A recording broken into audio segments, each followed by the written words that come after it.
What does it really cost to grow a garden? I've been asked that question quite a bit lately. And since today is Saturday and you know what that means, we go to you and see what's going on in your garden.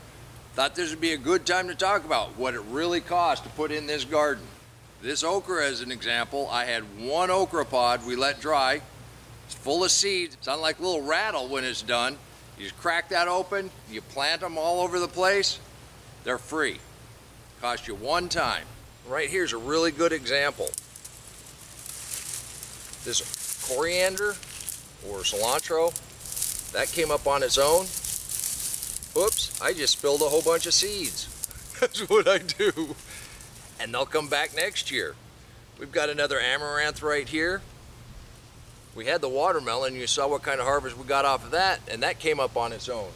This cherry tomato back here, that's a freebie. Even this sunflower's a freebie.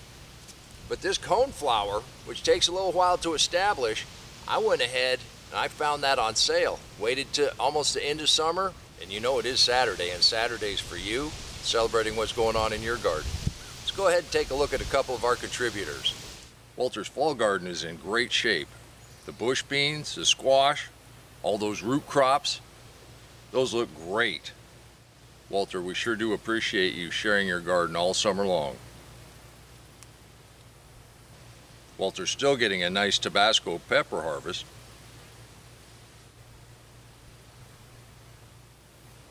And it's all being guarded by the hungry praying mantis.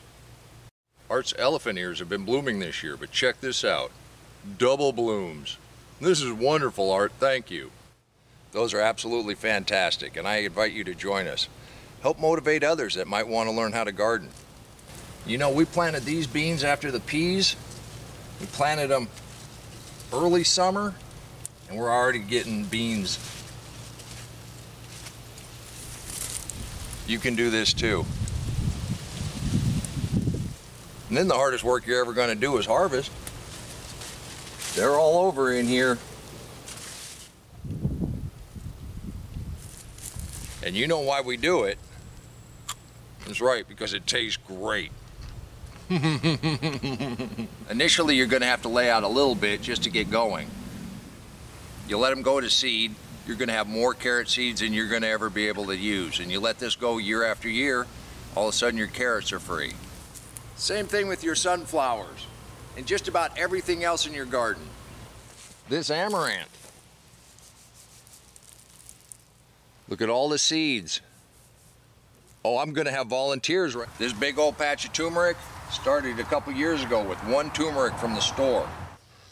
Riley wanted to talk about the initial cost of setting up a garden, you know, putting in the mulch, or if you're going to... Riley, come here.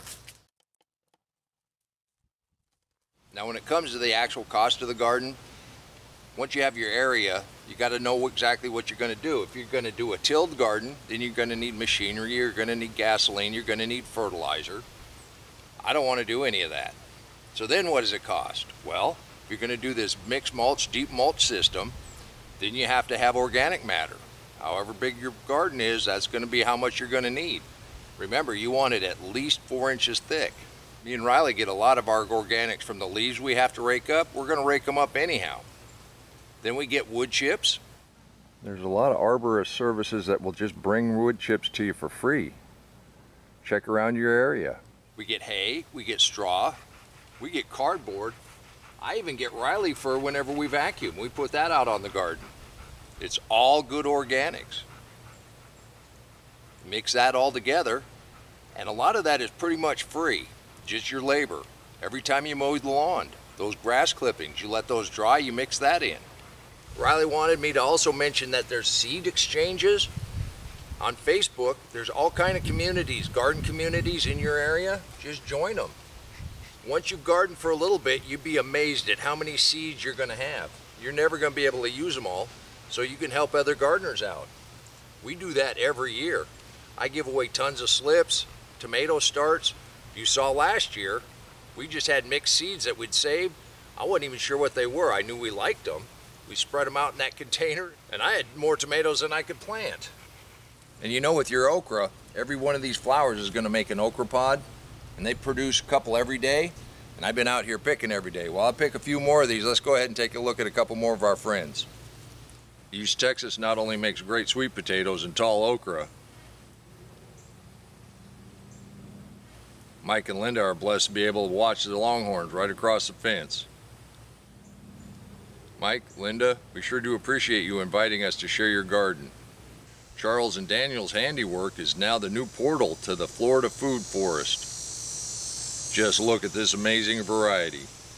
Building that fence was no problem for Charles and Daniel, but now the hardest work begins, harvesting. And this year's dragon fruit is spectacular. And what a harvest that'll be.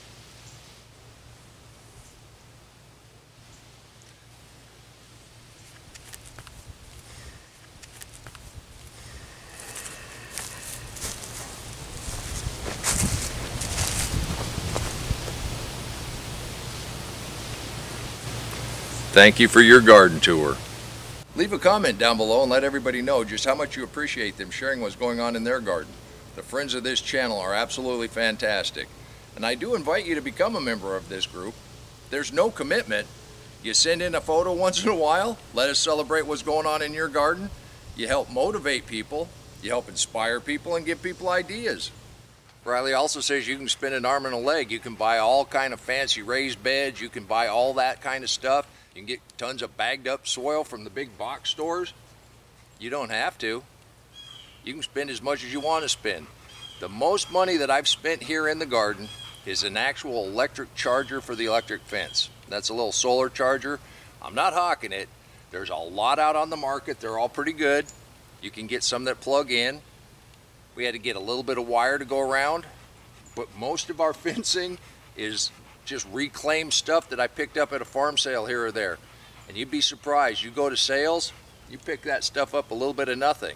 Most of those folks, they're just trying to get rid of it. Now pallets, you can use pallet wood.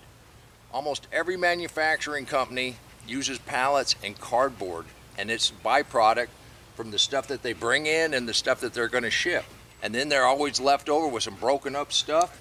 They got to pay to get rid of it. So if you call around in your area and you're real nice to them and explain what you're doing, you're probably going to be able to pick up some pallets and some cardboard for free. That helps them out. So there's creative ways to do it. Now we've been asked a lot about sweet potatoes. And I can't remember what store I got these purple ones at like 3 years ago.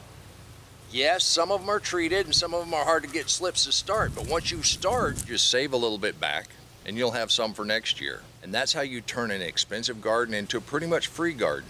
So that cost is as much as you want to put into it. Now, if you go with the deep mulch, it's not going to cost you very much. You're going to have to add a little labor in the beginning. And then as time goes by, you're going to have to add some mulch. The hardest work you're ever going to do is harvest. And with just 22 days left till fall, that's right, fall's right around the corner. We got tomatoes, they're still turning. And the zinnia the storm knocked over, doesn't even know it got knocked over.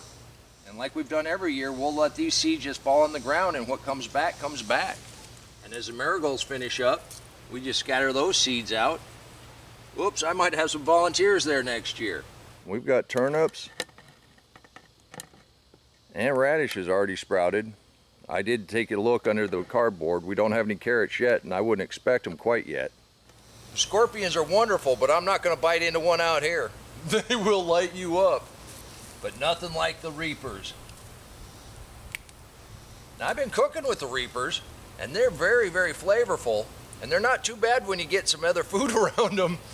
But I do like these ghost peppers a lot. It's got such a sweet taste when you first bite into it.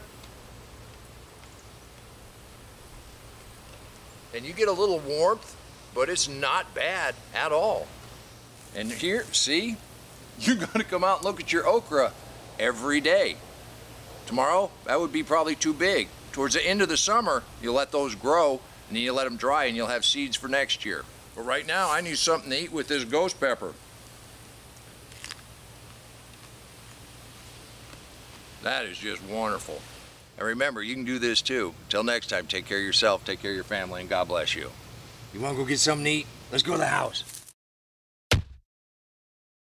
Come on, let's plant. Let's go plant garden.